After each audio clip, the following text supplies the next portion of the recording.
Halo semuanya, balik lagi bareng aku Brigadi. Di video ini kita bakal membahas sebuah laptop yang kemarin kita unboxing. Jadi buat kalian yang belum nonton video unboxingnya, silahkan nonton videonya terlebih dahulu, baru kalian mampir di video ini. Ini adalah Huawei MateBook 14. Kita bakal bahas dari segi kekurangan dan juga kelebihan, serta hal-hal yang harus kalian tahu dari Huawei MateBook 14. Tapi sebelumnya kita mau kasih note dulu bahwa untuk Huawei MateBook 14 ini, surprisingly di marketplace ya, kalau misal kalian mau cari, itu harganya udah mulai naik lagi.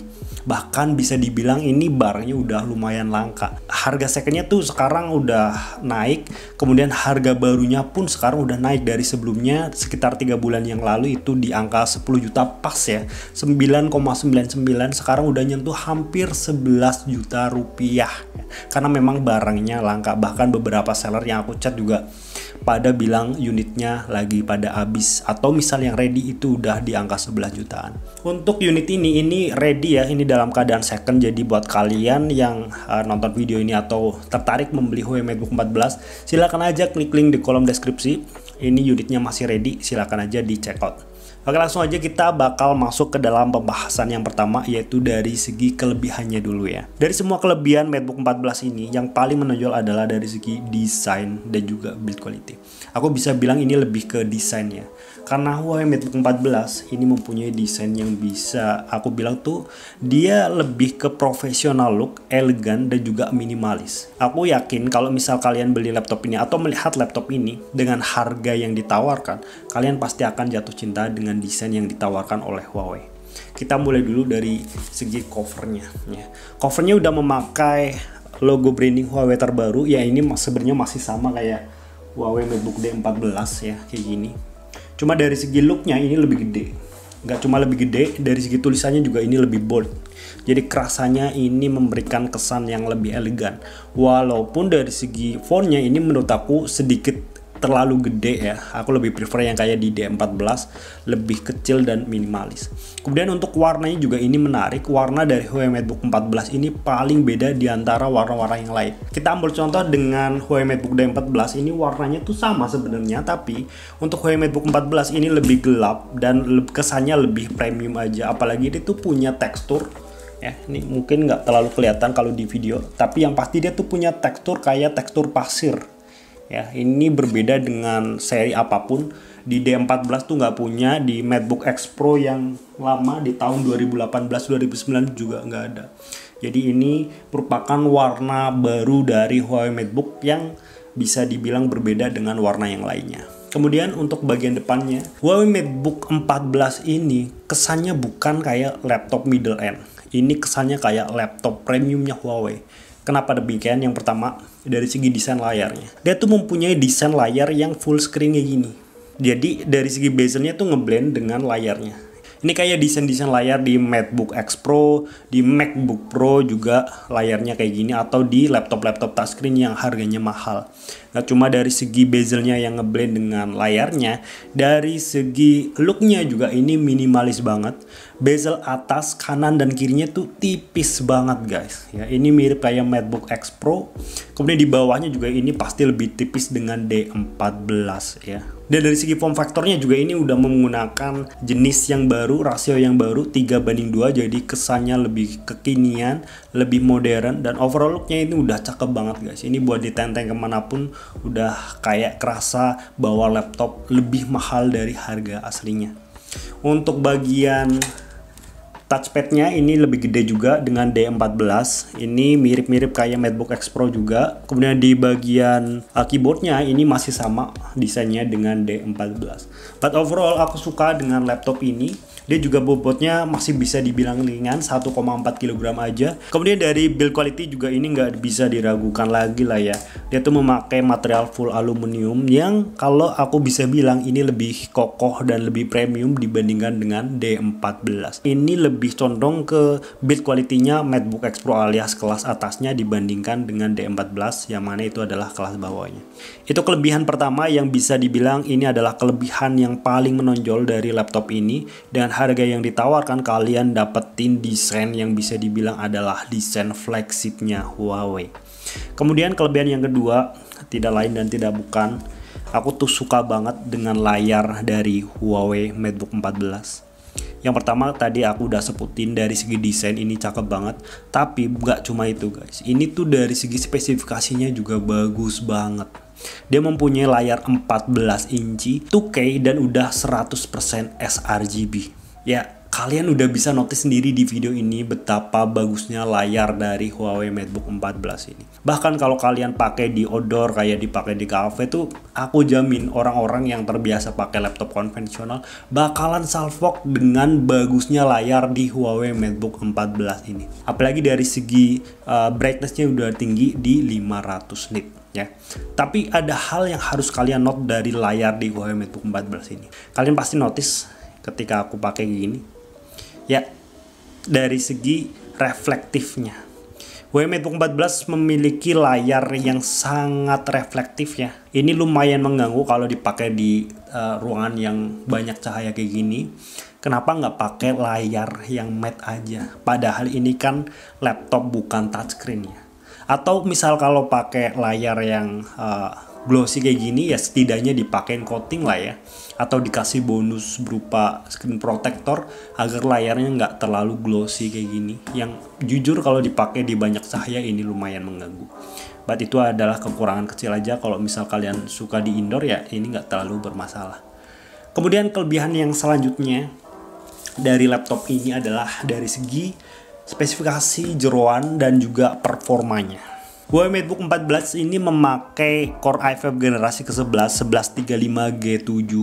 Itu adalah prosesor yang bisa dibilang revolusioner dari Intel, karena dari segi kecepatan dan juga teknologinya ini sedikit berbeda dengan generasi sebelumnya, yaitu generasi ke-10. Untuk Core i5 generasi ke-11 1135G7 ini udah pakai VGA terbaru dari Intel, yaitu Intel Iris Xe. Itu dari segi performanya, khususnya buat kalian yang suka render-render, ini lebih bagus ya dari pada yang sebelumnya di Intel HD. Kemudian dari segi RAM-nya ini 8GB udah dual channel, dan dari segi SSD-nya udah 512GB, udah pakai SSD NVMe yang dari segi kecepatannya itu udah enak banget. Aku juga udah melakukan pengetesan dari segi performa CPU-nya. Untuk pertama kali pengetesan ini aku mendapatkan single core-nya di angka 1633, kemudian ini di multicore-nya di angka 5105. Angka ini bisa dibilang untuk ukuran Core i5 generasi ke-11 ini cepat, karena dia tuh udah didukung dengan adanya RAM yang kencang dan juga SSD yang kencang juga. Ini akan mendukung dengan kecepatan CPU untuk proses single core maupun multicore-nya. Kemudian karena laptop ini tuh bisa dibilang lebih spesial, dia tuh punya yang namanya performance mode. Ini bisa meningkatkan dari segi kecepatan atau performanya di angka 20%-an. Pengetesannya pun ini mengalami improvement walaupun nggak terlalu signifikan. Dia tuh mengalami improvement di bagian single core-nya di 1752, tapi di multicore-nya ini ya sedikit menurun di 4708. Ini aku sedikit bingung kenapa di bagian multicore-nya itu sedikit menurun. Aku sempat berpikir bahwa apakah karena aku udah melakukan pengetesan kemudian dites lagi itu jadi turun. Jadi aku udah mencoba mendinginkan laptop ini, kita shutdown dulu. Kemudian beberapa menit kemudian, 20 menitan, ketika laptopnya udah dingin, aku melakukan pengetesan lagi dengan adanya performance mode. Tapi memang yang aku dapetin itu sama aja, bahwa di bagian multicore-nya itu memang lebih rendah dibandingkan dengan mode normal ya. Yang lebih tinggi itu hanya di single core-nya aja. Jadi ini harus kalian take note bahwa performance mode ini lebih condong ke buka tutup aplikasi, ataupun misal kalian main game-game ringan, ini lebih cenderung lebih bagus untuk performanya. Tapi kalau misalnya kalian pakai buat render 3D misalkan ya, ini menurut aku sih dari segi performanya nggak terlalu berpengaruh, karena di bagian multicore-nya itu nggak berpengaruh, bahkan lebih rendah daripada mode normalnya. Dari segi performanya aku bisa bilang ini laptop kencang untuk ukuran Core i5 generasi ke-11 atau low daya. Tapi sebenarnya bukan hanya itu yang pengen aku sampaikan. Hal yang bagus dari laptop ini adalah dia tuh laptop dengan Core i5 generasi ke-11 paling adem yang pernah aku pegang. Kayak contohnya tadi aku melakukan pengetesan 2 kali. Aku impress dengan suhu dari laptop ini. Memang aku nggak punya pengetesan suhu ya, tapi aku bisa merasakan dengan memakai beberapa laptop selama nama ini bahwa ini adalah laptop Core i5 generasi ke-11 paling dingin. Kenapa begitu? Yang harus kalian ketahui dari MateBook 14 ini, dia tuh mempunyai sistem dual fan paling baru dari Huawei MateBook 14. Kalau di MateBook D14 itu kan dari segi fan-nya itu hanya satu. Sementara untuk MateBook 14 dia tuh punya dual fan di kanan dan di kiri. Serta masing-masing fan-nya dikasih yang namanya pipe yang lebih gede dengan D14. Memang aku nggak bisa bongkar, tapi aku bisa lihat dari bagian bawahnya sini, ini kelihatan ya di bagian rongga-rongganya. Jadi dengan adanya arsitektur atau teknologi kipas yang baru dari Huawei MateBook 14, ini tuh dari segi Core i5-nya udah low daya, tapi dia memiliki cooling fan yang sangat bagus.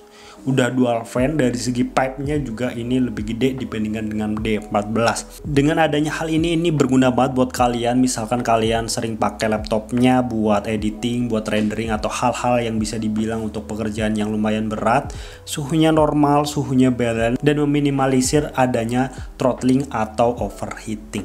Ya, itu kelebihan dari segi performa dan juga cooling sistemnya. Kemudian kelebihan yang lain harus kalian ketahui, dan ini juga aku sering mention di video aku sebelumnya. Huawei MateBook 14 mempunyai kualitas speaker yang bagus banget, di bawah 15 jutaan. Ini adalah laptop dengan kualitas speaker terbaik yang pernah aku coba, kecuali MacBook Pro ya. Coba kalian dengerin sedikit dari segi kualitas speakernya.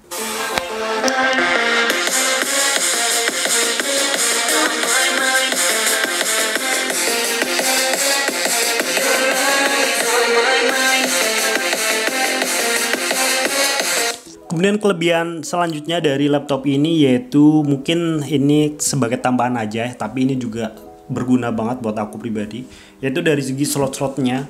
Ini adalah laptop ultrabook yang bisa dibilang dari segi dimensinya ya lumayan tipis, tapi dia mempunyai slot yang lumayan lengkap. Seperti contohnya di bagian kiri ini ada slot USB 2, kemudian di bagian sebelah kanan ini ada Type-C yang udah support Thunderbolt. Kemudian ini juga ada jack audio, dan ini masih menyematkan adanya HDMI port. Dengan adanya HDMI port ini berguna banget.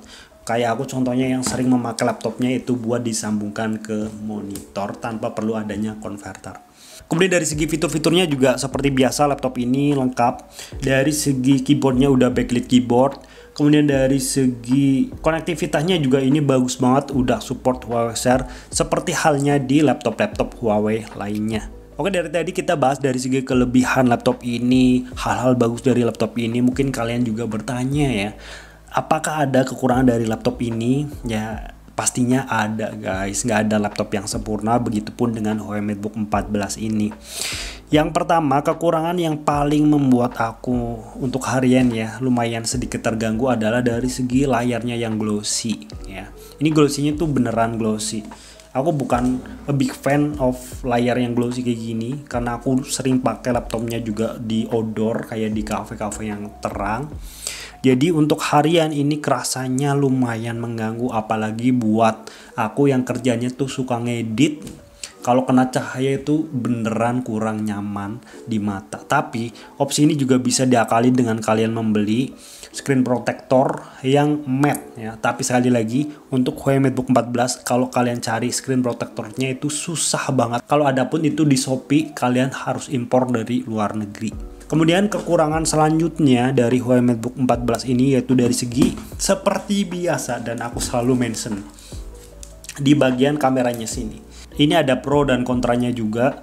Pro-nya ya pastinya layarnya lebih bezel-less. Kontranya ya buat kalian yang suka ngezoom, ini nggak enak guys. Layar kameranya di bagian bawah. Tapi sekarang ya udah jarang ngezoom. Aku juga udah nggak pernah ngezoom atau meeting online ya. Ini menjadi opsi yang bagus sekaligus buat privacy, karena dari segi kameranya itu bisa ditutup dengan semudah kita mengklikkan jari kita di bawah keyboardnya sini ya. Itu kekurangan kedua, bukan kekurangan sih, ini hanya bagian yang harus kalian tahu aja. Kemudian kekurangan dari laptop ini yaitu dari segi kapasitas RAM-nya atau memorinya ya. RAM di MacBook 14 ini hanya 8 GB. Sebenarnya itu nggak bermasalah sama sekali. Dan berhubung laptopnya juga ini memakai Core i5 yang low daya, jadi ini memang dikhususkan buat kalian pemakai yang bukan ekstrim. Tapi yang pengen aku sampaikan adalah ini kenapa nggak dikasih opsi yang 16 GB kayak brand-brand lain itu kan banyak kasih opsi 8 GB atau 16 GB. Jadi user punya pilihan ketika kita membeli laptop yang akan dipilih. Entah Huawei MateBook D14, D15, MateBook 14 itu sama semua RAM-nya 8 GB dan nggak mempunyai opsi yang 16 GB. Dan kalian harus ingat ya, RAM-nya nggak ada yang bisa di-upgrade alias udah disolder. Ya, jadi kalau misalnya kalian udah demen banget sama laptop Huawei tapi kalian adalah pekerjaan ekstrim, kalian mending up aja di MateBook X Pro. Bahkan di Huawei MateBook 14s pun itu masih 8 GB walaupun dari segi CPU-nya itu udah kenceng banget. So far itu aja dari segi kekurangan-kekurangannya, dan itu pun menurut aku bukan kekurangan yang fatal atau kekurangan cacat pabrik. Itu hanya kekurangan minor aja yang bisa ditolerir oleh kalian. Mungkin masukannya aja ini dari segi penamanya. Untuk Huawei MateBook itu mempunyai 3 kelas. Yang pertama adalah kelas bawahnya itu diisi oleh Huawei MateBook D series. Kemudian untuk kelas menengahnya itu diisi oleh angka yaitu MateBook 14 dan 14s. Sementara untuk kelas paling atasnya itu ada MateBook X Pro. Tapi untuk kelas bawah dan menengahnya ini dari segi penamanya itu membingungkan. Bahkan ada beberapa orang yang tanya di DM itu kadang mereka juga tanyanya salah. Sebenarnya mereka pengen tanya Huawei MateBook 14, tapi mereka bilangnya MateBook D14. Yang ditanya bingung, yang tanya juga bingung. Jadi hal-hal kayak gitu seharusnya tidak terjadi kalau misal penamaannya itu sedikit dibedakan. Jangan dikasih penamaan yang mirip-mirip. Udah D14, ini 14. Jadi ya sedikit membingungkan ya. Itu hanya saran aja.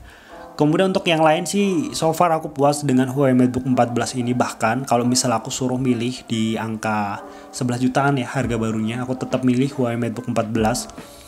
Karena dari segi overall dan juga user experience aku bisa bilang ini laptop bagus. Untuk video ini cukup aja ya. Ini aku udah jabarin dari segi kekurangan dan juga kelebihannya aja. Kalau misalnya ada yang kurang kalian bisa tanyain aja di kolom komentar.